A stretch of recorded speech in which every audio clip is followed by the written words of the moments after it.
নমস্কার। আমি প্রশান্ত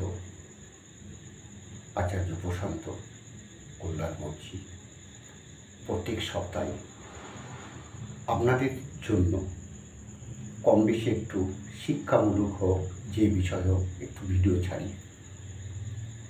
দেখুন, আমি যে ভিডিওগুলো ছাড়ি দেখি, আমাকে অনেকে ফোন করে। সব থেকে বড় জিনিস, সমাজ, পরিবেশ, মানুষ এত ব্যস্ত তারা কিছুতেই তারা বুঝতে পারছে না। দেখবেন, অনেকের বাবা মা অনেককে বলে, কিরে বাবা, বুঝতে পারছিস না? দাঁত থাকতে দাঁতের মর্ম বুঝতে পারছিস না। তাই এরাও বুঝতে পারছে না। যাদের উদ্দেশ্যে শিক্ষার জন্য যতটুকু আমার হৃদয় অন্তরে যায়, ততটুকুই আমি বলি, একদিন কাজে লাগবে। কোন দিন? যেদিন বিপদগ্রস্তর মধ্যে মানুষ দাঁড়িয়ে যাবে, তখন ছোটাছুটি করবে কোন জ্যোতিষীর কাছে, কোন তান্ত্রিকের কাছে। না বন্ধুরা, ভুল হচ্ছে। তোমার সাধনায় তোমার পাওয়ার শক্তি তৈরি করে যদি তুমি থাকো, তোমার আপদ বিপদ আসবে না। আমার কথাটা এখন ভালো লাগবে না। মানুষ ব্যস্ত। কেউ যদি একটা মিথ্যার প্রশ্রয় নিয়ে, একটা গল্পের স্বরূপ নিয়ে একটা ভিডিও দেয়, মানে খুব বাজে আকর্ষণজনক, ছেলে ইয়ং মেয়েদের যেগুলো ভালো লাগে, সেরকম ভিডিও দিলে প্রচুর লাইক করবে, প্রচুর শেয়ার করবে এবং প্রশংসা করবে। দেখো বন্ধু, সবটাই দরকার। তোমার নিজেকে তুমি আগে সেফটি রাখো। সব থেকে বড় জিনিস মানুষের মন তোমায় বলে দেবে তুমি কি করবে। কারোর আপদ বিপদ এলে, শরীর খারাপ হলে তার মনকে প্রথম সাড়া দেয়। তাই এই সাধনা মায়ের যে আশীর্বাদ, ভালোবাসা, দৈব শক্তি, মন্ত্র শক্তি, সাধনার শক্তি এখন বুঝবে না। বুঝবে কখন? যখন বিবাহ করার পর পুত্র সন্তান যখন হবে, কন্যা সন্তান যখন হবে, সংসারের দায়িত্ব পড়বে, তখন কিন্তু সবাই বুঝবে। তখন আর কিছু করার থাকে না। একদম বাস্তব।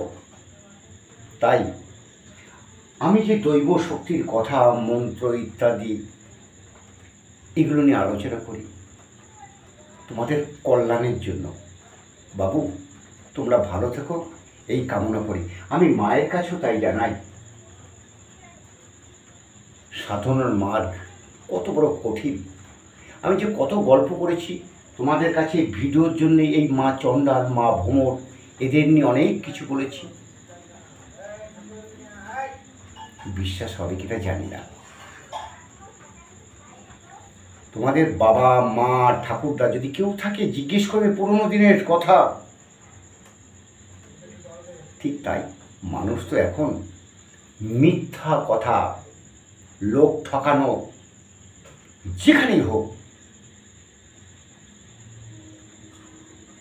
এইগুলো নিয়েই মানুষ ব্যস্ত। ফাঁদে বাবা পড়তেই হবে, কর্ম কখনো ছাড় নেই। তার জন্য আবার আমি বলি, আমার কাছে অনেকেই শিখবার জন্যে, জানবার জন্যে মন্ত্র অনেকেই ফোন করে জানে, এবং তাদের কম বেশি আমি যতটুকু পারি জানাই।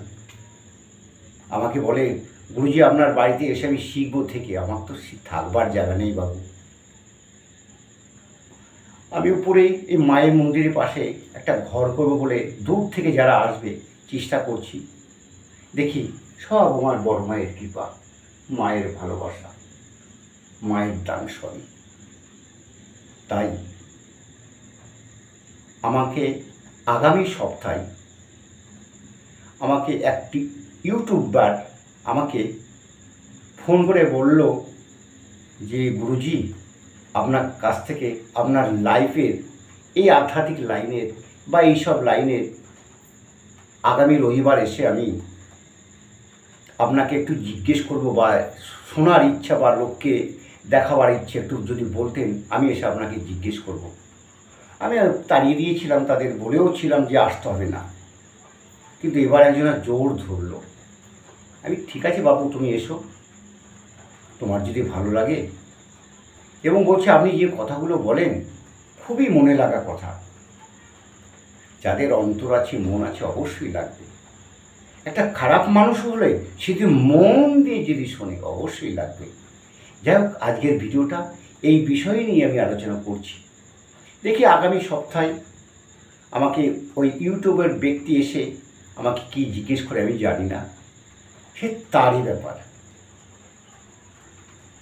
যাই হোক, আমি আপনাদের সকলের মঙ্গল কামনা করি। আর কেউ বিপদগ্রস্ত আপদগ্রস্ত থেকে উদ্ধার হতে গেলে সাধনার মার্গে চলে যাও।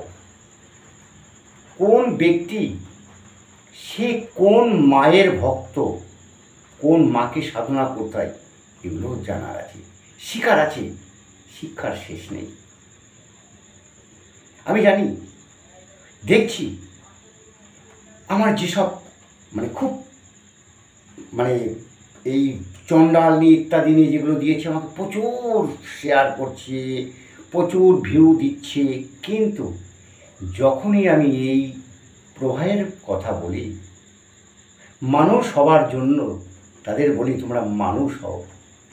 আরে বাবা, পয়সা লাগে না, আমায় দিতে হবে না, কাউকে দিতে হবে না, শুধু এই মনটা সারা দিন পর দিন রাত্রের মধ্যে অন্তত 2-4-10 মিনিটের জন্য ধ্যান করো মায়ের, জগৎ পিতা, যে যাকে ভালোবাসে তার জন্য কোনো গায়ত্রী মন্ত্র জপ করো, গুরুর কাছ থেকে নেওয়া কোনো মন্ত্র জপ করো, তোমরা সবাই ভালো থাকবে।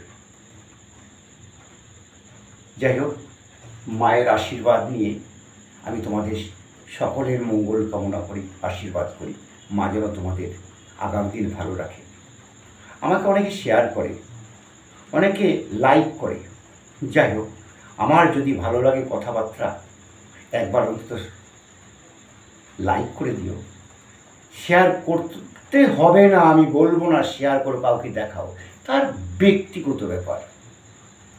অন্তত একবার লাইক করো এবং আমার নেক্সট ভিডিওগুলো তোমরা দেখতে পারবে কম বেশি। জানি না, আমার ভুল তো হলে ক্ষমা করে দিও। তোমরা অনেক সিনিয়র ব্যক্তি আছো, অনেক জুনিয়র আছো, জুনিয়রের কাছে আমি আমার হৃদয়ের ভালোবাসা রইল। বাবা, তোমরা আগামী দিন তোমাদের জীবন যেন উজ্জ্বল হয়, ভালো থাকে, এই কামনা করি। নমস্কার। জয় মা কামাখ্যা দেবী, জয় মা কামাখ্যা দেবী, জয় মা কামাখ্যা দেবী। একবার অন্তত মায়ের নাম করো। আমি যতদিন বেঁচে থাকবো তোমাদের আশীর্বাদ করে যাব। মা তোমাদের মঙ্গল করবে, মঙ্গল করবে অবশ্যই। রাখছি বাবা, ভালো থেকো। আর আমার অনেকে ফোন করে বলে যে গুরুজি আপনার ঠিকানা। আমার ঠিকানা হচ্ছে বর্ধমান মেন লাইন, মেমারির পরের স্টেশন নিমো স্টেশন, নিমো হল্ট। ওখান থেকে আমায় টোটো করে বাড়িতে আসা যাবে। যদি কারুর আসবার ইচ্ছা মন থাকে, গল্প করতে, আলোচনা করতে, অবশ্যই আসবে। আমি সবাইকে বলবো যে ঠিকভাবে চলো, ঠিকভাবে চলার চেষ্টা করো। আগামী দিন তোমারও চলার পথ ঠিক হবে। রাখছি বাবু।